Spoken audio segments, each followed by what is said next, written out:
दोस्तों, आप लोगों में से बहुतों ने पूछा है कि हमने जो पश्मीना मार्च की घोषणा की थी, वो जो आज शुरू होने वाला था दूसरा, और उससे पहले जो पिछले रविवार को शुरू होने वाला था, उसे क्यों स्थगित किया गया। तो आज मैं आपको ये कारण बताऊंगा, और वो भी एक बहुत ही अच्छे कहानी के साथ। पहले मैं आप सभी का नमस्कार, जूले और सलाम कहना चाहता हूं। मैं सोनम वांगचुक लद्दाख की पहाड़ियों से आप लोगों को शुभकामनाएं भेजना चाहता हूं रामनवमी की।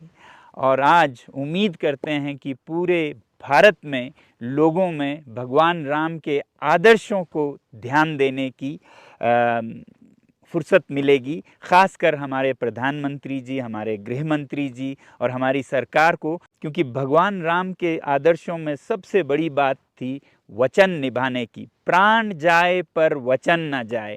तो हमें उम्मीद है कि वो भी लद्दाख के लोगों के साथ जो वचन दिया था वो उन्हें पूरा करेंगे, और बहुत जल्द हमारे नेताओं को वो बताएंगे कि अगर वो सत्ता में आते हैं तो इस पर पूरा वो वचन पूरा करेंगे। आपको बताऊं कि कांग्रेस पार्टी और इंडिया अलायंस ने पहले ही ऐसा अपने मैनिफेस्टो में रखा हुआ है, जैसा आप देख रहे हैं। अब हमें देखना है कि क्या बीजेपी की एनडीए अलायंस भी ऐसा मैनिफेस्टो में रखते हैं, क्योंकि 2019 में रखा उन्होंने, तो 19 का इलेक्शन और 20 का इलेक्शन वो जीते इसी वादे पर।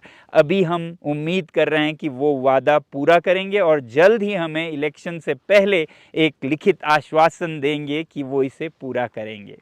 अब मैं आपको बताऊं क्यों हमने जो पश्मीना मार्च था उसे 2 बार स्थगित किया।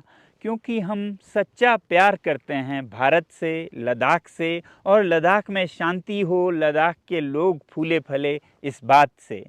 आपको पता है कि प्रशासन ने पिछले बार भी, इस बार भी बहुत बड़ी प्रतिक्रिया करके, यूँ कहिए कि चींटियों के आगे बंदूक निकाल कर उन्होंने प्रतिक्रिया की।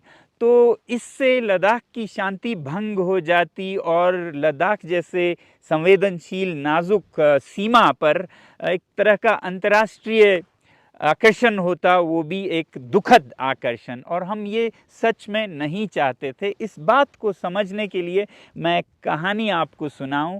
कहानी है राजा सोलोमन की। बहुत पुरानी कहानी है, और इसे कहा जाता है the judgement of Solomon, Solomon राजा का न्याय। तो बहुत पहले राजा सोलोमन के राज में 2 औरतें उनके पास न्याय मांगने आई। पहली औरत के पास एक मरा हुआ बच्चा था, छोटा बच्चा, और दूसरी औरत के पास एक जिंदा बच्चा था। और जिसके पास मरा हुआ बच्चा था वो कह रही थी कि महाराज, ये बच्चा जिंदा जो है वो मेरा बच्चा है, इस औरत ने इसे छीन लिया। और जो दूसरी औरत थी वो कह रही थी, महाराज ये मेरा ही बच्चा है, ये जिंदा है, मैं कैसे दे दूं मेरा बच्चा। तो महाराज को अब न्याय करना था कि ये बच्चा किसका है। और बादशाह सोलोमन बहुत ही ज्ञानी थे और बहुत ही विद्वान थे, मगर उन्होंने एक बेवकूफ़ी का सा जजमेंट दिया, न्याय दिया। उन्होंने कहा कोई बात नहीं, मैं फैसला करता हूँ, इस जिंदा बच्चे को आप दोनों चाहते हैं ना, तो ठीक है, मैं इसे 2 हिस्सों में काट देता हूँ और आप दोनों आधा आधा लीजिएगा। ऐसा कहते हुए उन्होंने अपना तलवार निकाल दिया। तो जो पहली औरत थी, जिसका कि उस औरत से दूसरे से नहीं बनता था, उसने कहा ठीक है महाराज, ऐसा ही कर दीजिए। मगर जो दूसरी औरत थी, उसने बच्चे को देखते हुए राजा से कहा कि महाराज ऐसा ना कीजिए, इसे आप क्यों काटेंगे 2 हिस्सों में, इससे तो अच्छा है इसे आप उसी औरत को दे दीजिए, मैं बिना बच्चे के रह लूंगी।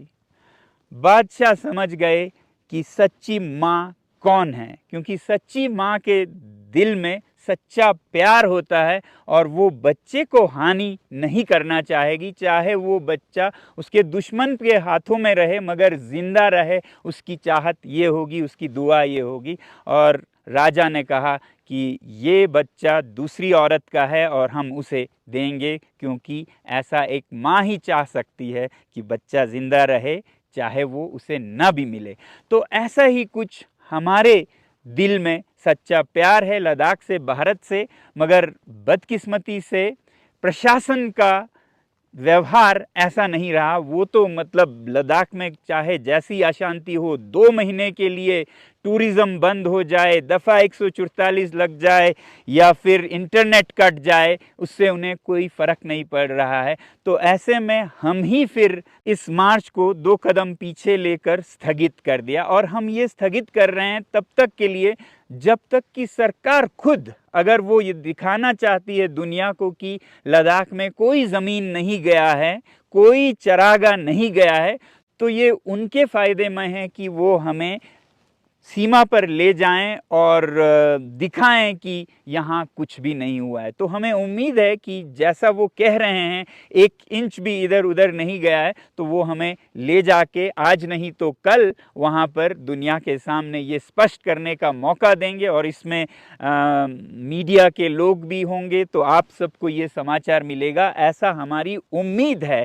तो इसलिए तब तक के लिए लद्दाख की शांति को ध्यान में रखते, यहाँ के लोगों के व्यवसाय, उनकी आमदनी को ध्यान में रखते हुए हमने अभी इसको स्थगित किया है। इतना इस कहानी के माध्यम से मैं आप लोगों को बताना चाहता था। आगे फिर मिलेंगे, जुड़े रहिएगा। बहुत बहुत धन्यवाद और जय हिंद।